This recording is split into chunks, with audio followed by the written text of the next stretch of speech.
नवरात्रि का चौथा दिन यानी उस दिन जब माँ दुर्गा का कुष्मांडा स्वरूप आराध्य होता है, ये वही शक्ति है जिन्होंने अपनी मंद मंद हंसी से संपूर्ण ब्रह्मांड की सृष्टि की रचना की है। आज हम लेकर आए हैं नवरात्रि की चतुर्थी को हमारी नवरात्रि स्पेशल श्रृंखला का चौथा भाग, जो समर्पित है माँ पार्वती का चौथा रूप यानी माँ कुष्मांडा को।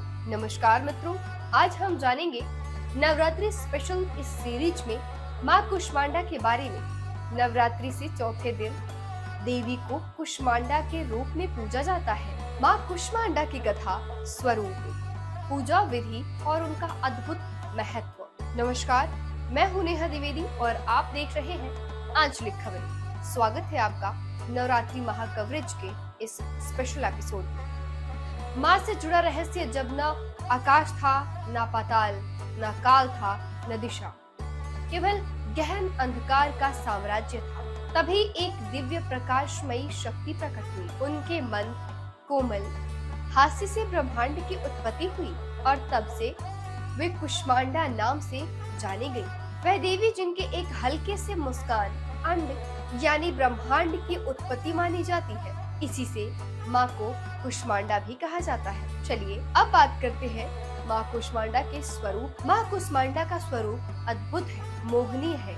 एक हाथ में कमंडल पवित्रता का प्रतीक, धनुष और बाण धर्म रक्षा का संकेत, कमल पुष्प शांति और समृद्धि का चिन्ह है, अमृत पूर्ण कलश अमरता और आयु का वरदान, चक्र और गदा शक्ति और न्याय का प्रतीक, और एक हाथ में जप माला जो समस्त सिद्धि निधि प्रदान करती है। चलिए आगे जानते हैं और क्या कुछ है खास देवी कुष्मांडा में। सिंह पर आरूढ़ यह स्वरूप बताता है कि माँ शक्ति साहस और तेजस्विता का अद्वितीय संगम है।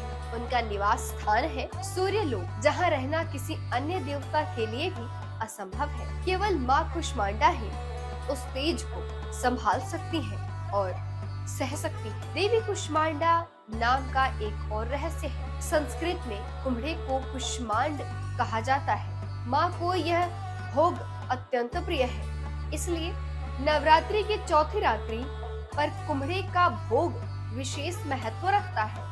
देवी के जीवन दायिनी स्वरूप का प्रतीक माना जाता है। चलिए अब जानते हैं पूजा और पूजा की विधि के बारे में। माँ कुष्मांडा की पूजा में विशेष विधि मानी जाती है। सबसे पहले कलश पूजन पर माँ को करें, उनको याद करें, हरे आसन पर बैठे क्योंकि यह स्वास्थ्य और ऊर्जा का रंग है।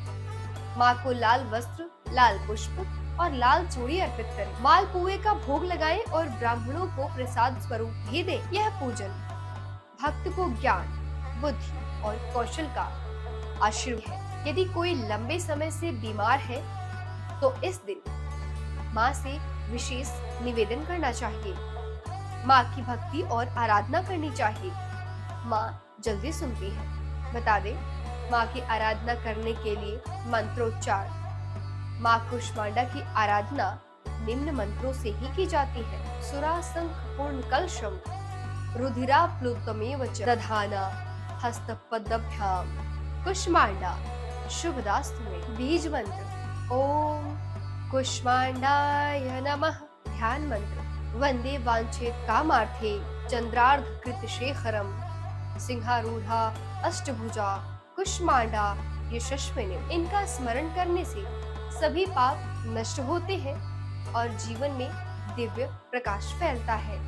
जब भी माँ की आराधना करें, इन मंत्रों का जाप करना बिल्कुल न भूलें। माँ कुष्मांडा की इस उपासना साधारण सेवा और सच्चे मन से की गई भक्ति से ही प्रसन्न की जाती है। उनकी आराधना से जीवन में सुख, शांति, स्वास्थ्य और समृद्धि स्वतः ही आ जाती है। फिलहाल के लिए नवरात्रि के इस महा कवरेज में मुझे दीजिए इजाजत। कल हम नवरात्रि सीरीज के 5वें भाग में लेकर आएंगे माँ स्कंद माता की कथा और उनसे जुड़े रहस्यों पर हमारी नवरात्रि स्पेशल 5वीं पेशकश। नवरात्रि पर हमारी अगली पेशकश को देखने के लिए चैनल को लाइक करें, शेयर करें, सब्सक्राइब करें। जुड़े रहिए हमारे साथ, देखते रहिए आंचलिक खबरें। जय माता दी।